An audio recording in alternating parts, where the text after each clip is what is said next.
Assalamualaikum warahmatullahi wabarakatuh. Salat subuh memiliki nilai yang tinggi dalam syariat Islam. Bahkan, Rasulullah Shallallahu Alaihi Wasallam mendoakan langsung umatnya ketika menunaikan salat subuh. Orang yang menunaikan salat subuh juga disaksikan oleh malaikat. Namun, ada bacaan surah pendek yang tidak dianjurkan. Lantas, apa keutamaan salat subuh? Benarkah malaikat menyaksikan langsung ketika kita menunaikan salat subuh? Bacaan surah apa yang tidak dianjurkan di waktu subuh? Tonton video ini hingga akhir. Apa keutamaan menunaikan salat subuh? Salat subuh ditunaikan menjelang terbitnya fajar, waktu di mana orang-orang dalam keadaan tertidur lelap. Betapa banyak kaum muslimin yang lalai dalam mengerjakan salat subuh. Mereka lebih memilih melanjutkan tidurnya ketimbang bangun untuk melaksanakan salat. Karena itu, Rasulullah Shallallahu Alaihi Wasallam menghususkan salat subuh dengan keistimewaan tunggal. Salat subuh bahkan memiliki sifat-sifat tertentu yang tidak terulang pada salat lainnya. Saking istimewanya, orang yang mengerjakan salat subuh didoakan oleh Rasulullah Shallallahu Alaihi Wasallam.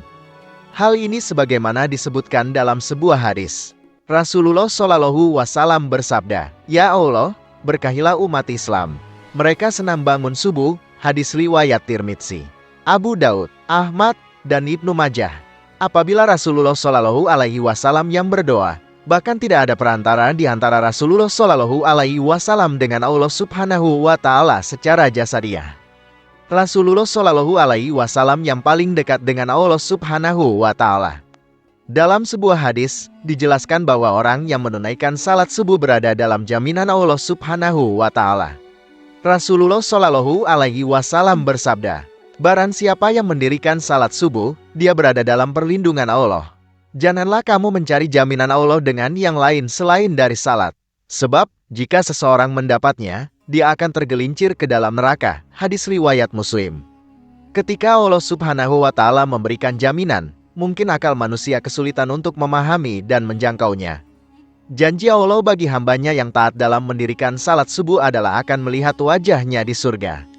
Rasulullah Shallallahu Alaihi Wasallam bersabda, "Kami duduk bersama Rasulullah Shallallahu Alaihi Wasallam ketika bulan purnama muncul. Beliau bersabda, 'Sesungguhnya kalian akan melihat Tuhan kalian sebagaimana kalian melihat bulan purnama ini.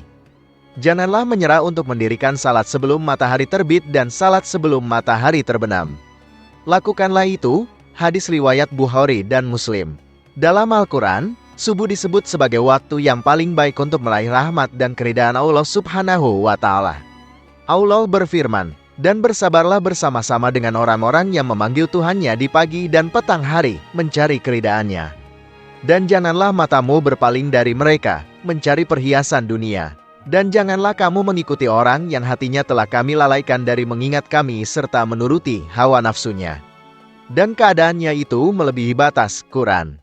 Surah Al-Kahfi, ayat 28. Jika seseorang melaksanakan salat subuh, dia akan mendapatkan banyak keutamaan. Selain keutamaan yang telah disebutkan, ternyata orang yang menunaikan salat subuh disaksikan langsung oleh malaikat. Benarkah malaikat menyaksikan kita ketika salat subuh? Salat subuh merupakan salah satu wajib 5 waktu yang memiliki kekhususan tersendiri. Allah Subhanahu wa Ta'ala telah menyiapkan pahala yang luar biasa bagi mereka yang membiasakan salat subuh tepat pada waktunya. Pahalanya bahkan sebanding dengan salat semalam suntuk. Janji pahala ini sebagaimana sabda Rasulullah Shallallahu Alaihi Wasallam, "Barang siapa yang salat subuh berjamaah, bagaikan dia telah melaksanakan salat semalam suntuk." Hadis riwayat Bukhari. Meskipun seseorang bisa lalai mengerjakan salat subuh karena malas bangun pagi, secara ilmiah, bangun pagi dan mengerjakan ibadah salat lebih baik daripada tertidur pulas dan malas-malasan. Dari sudut pandang ilmu sains, pembuluh darah manusia akan mengembang pada tengah malam terakhir sampai menjelang siang. Kemudian, secara berangsur-angsur, sekumpulan sel darah akan menggumpal pada dinding pembuluh, menyebabkan penyempitan. Inilah yang mengakibatkan tekanan darah tinggi. Dari segi medis pun, aktivitas pagi mendukung kesehatan tubuh. Salat subuh yang mendorong orang untuk bangun pagi juga akan menjadi penerang pada hari kiamat, di mana orang-orang akan ketakutan. Rasulullah Shallallahu Alaihi Wasallam bersabda, "Berilah kabar gembira bagi orang-orang yang berjalan di kegelapan menuju masjid untuk mengerjakan salat subuh dengan cahaya yang menjadi bantuan pada hari kiamat." Hadis riwayat Abu Daud, Tirmidzi, dan Ibnu Majah. Salat subuh dilaksanakan pada saat pergantian malam dan siang, yang menjadi momen disukainya oleh malaikat. Pada saat ini, malaikat malam dan siang berganti tugas. Oleh karena itu, mereka yang melaksanakan salat subuh pada awal waktu sangat beruntung, karena mereka disaksikan oleh malaikat, baik yang bertugas pada malam hari maupun siang. Allah Subhanahu wa Ta'ala berfirman, "Dan dirikanlah salat subuh, sesungguhnya salat subuh itu disaksikan oleh para malaikat." Quran Surah Al-Isra, ayat 78. Begitu istimewanya menunaikan ibadah salat subuh. Selain mendapat pahala baik dari segi medis, juga disaksikan oleh para malaikat. Terkait dengan surah yang tidak dianjurkan dibaca ketika salat subuh, betapa pentingnya salat subuh sehingga ada bacaan tertentu yang tidak dianjurkan. Dalam Quran Surah Al-Isra, ayat 78, dijelaskan bahwa malaikat menyaksikan langsung orang yang menunaikan ibadah salat subuh.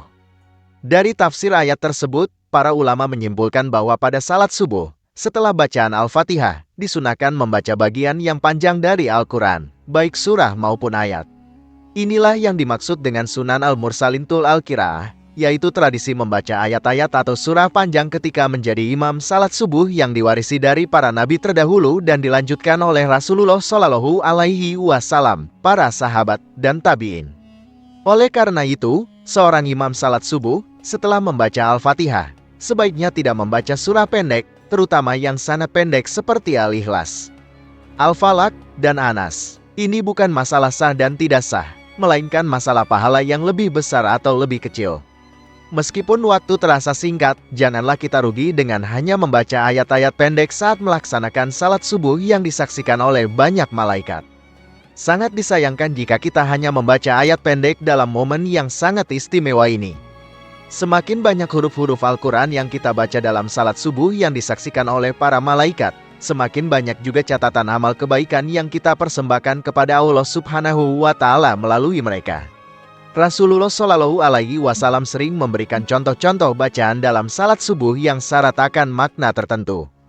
Beberapa riwayat menyebutkan bahwa Rasulullah Shallallahu Alaihi Wasallam sering membaca surah Al-Waqiah, At-Tawil, Ar-Rum, Yasin, dan As-Safat.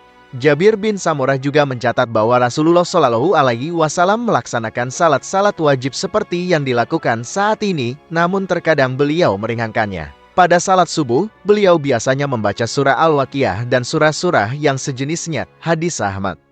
Salat 2 rakaat sebelum salat subuh, atau salat qobliyah, juga memiliki keutamaan-keutamaan. Salat qobliyah subuh memiliki pahala besar, dan keutamaannya digambarkan lebih baik daripada dunia dan seisinya.